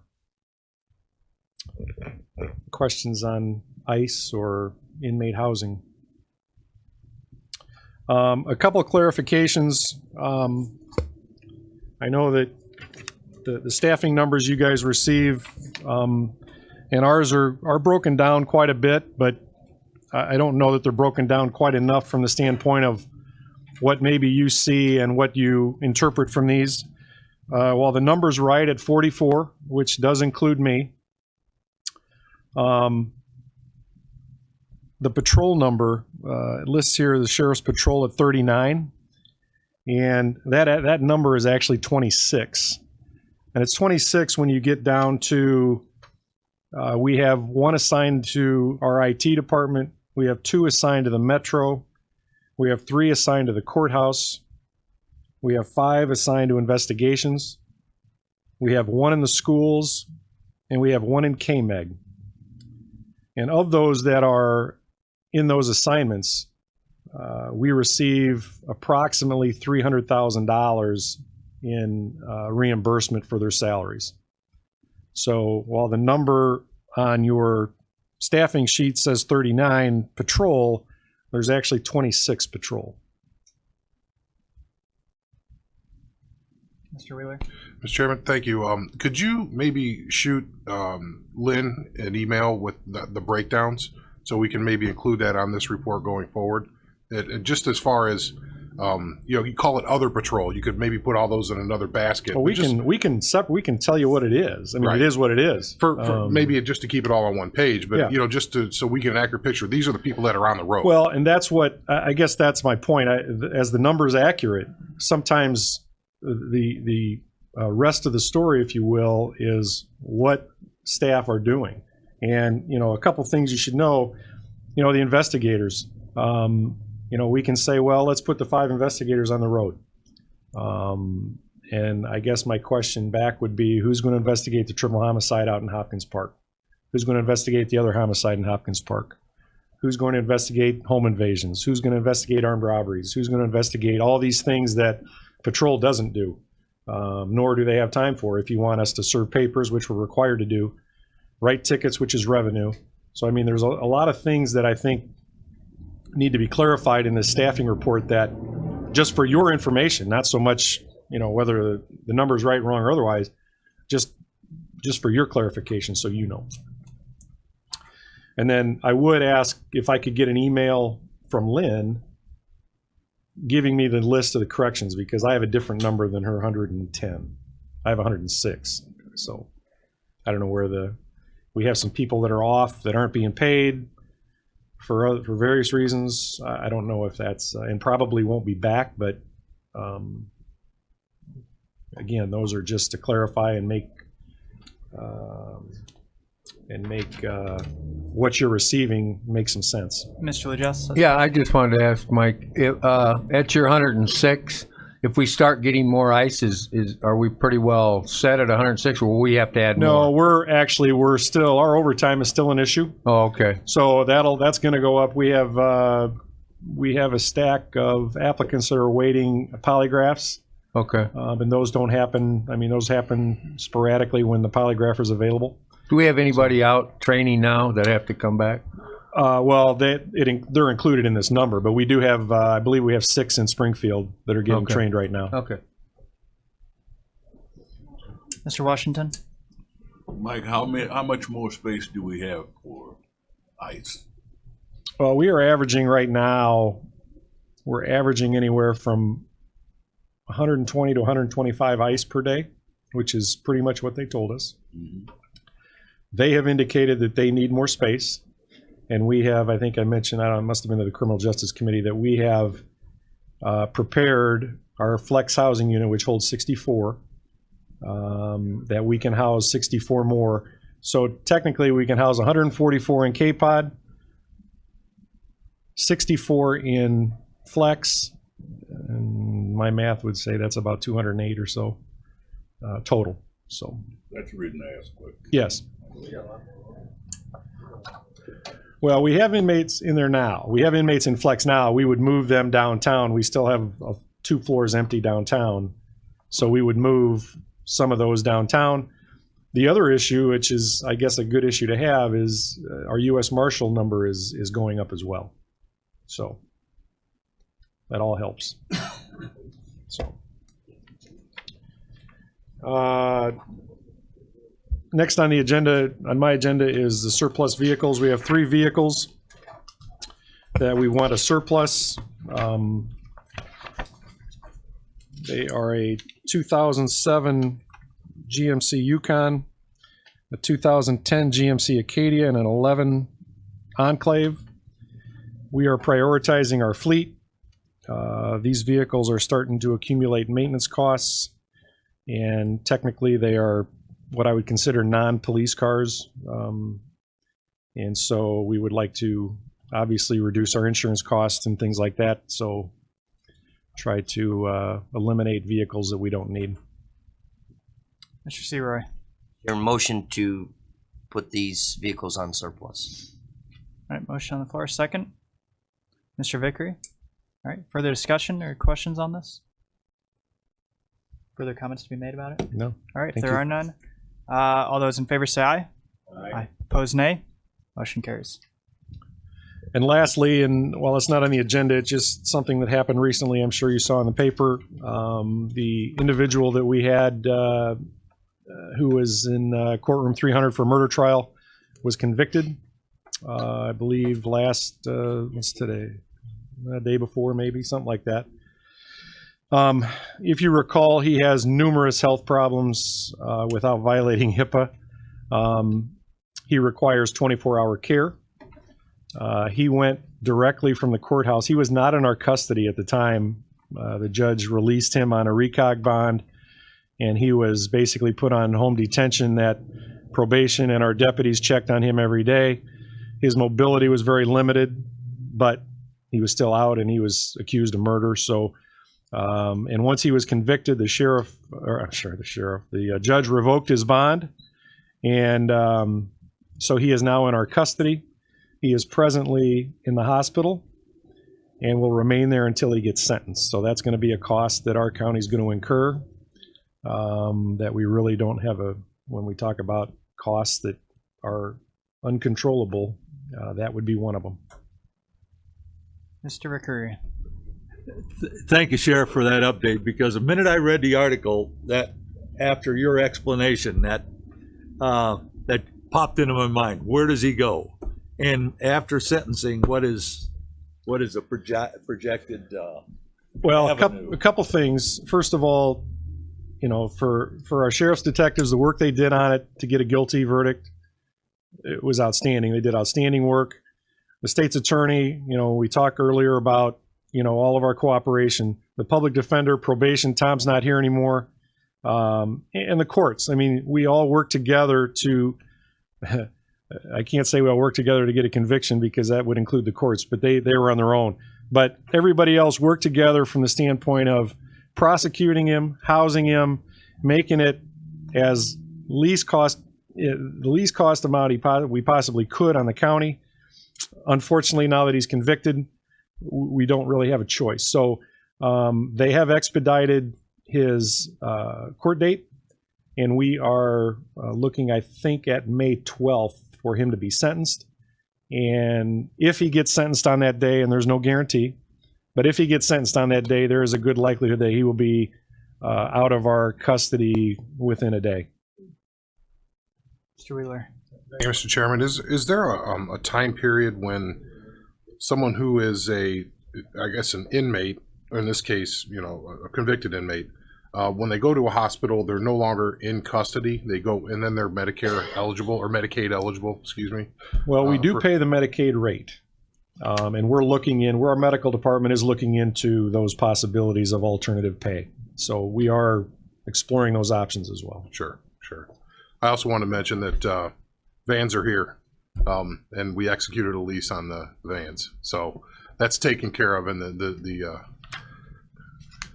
hey, things happen. Mr. Mulcahy, how did He addressed my question. Okay, thank you. Mr. Washington? Mike, can he be sentenced while still in the hospital without being brought out to the court? That's probably, and Jim's not here. I believe he has a right to be present, but it's getting him there, getting him to and from is not an issue. We have handicap accessible buses. Those are not an issue. So it's just his constant care for 24 hours that become the problem. Any other questions That's all for I got. Sheriff Downey? Thank you. Thank you.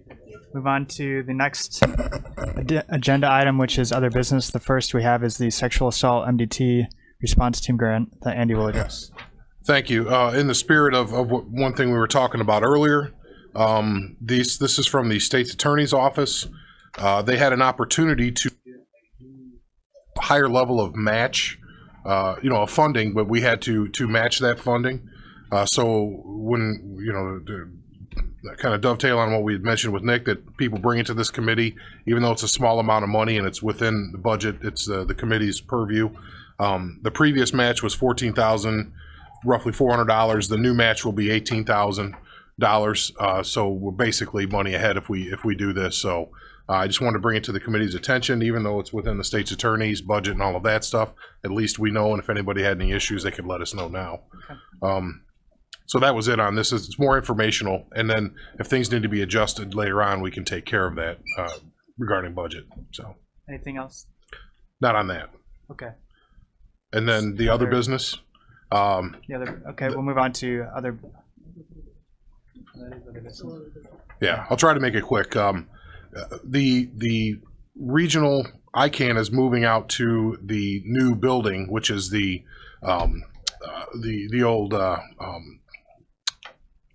co-op building. I'm sorry, yeah. And then RAC is out there, SALT, what they used to call it, on the south 45. They purchased it with their money. It becomes a county property. Now, part of that is there's a billboard on that property. So when we took control of it, we have to execute a lease for that because that's a revenue source for the county. So I put the lease in the packet that we're going to execute. Basically, it's a sliding scale. There's a minimum payment they're going to pay us over certain amounts of time.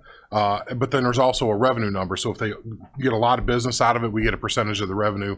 It's just the base amounts are in there. So as the sign is paid off for that sign owner, then the amounts increase. So I just want to let the committee know that that's what we were doing. We're not spending money. It's just there was a sign there. There was an agreement with the old owner of that building. So we needed to move that forward and do it with us. Right. So state's attorney's seen it. We've gone all the way through it. Thanks. All right. Any old or new business to be brought before the committee?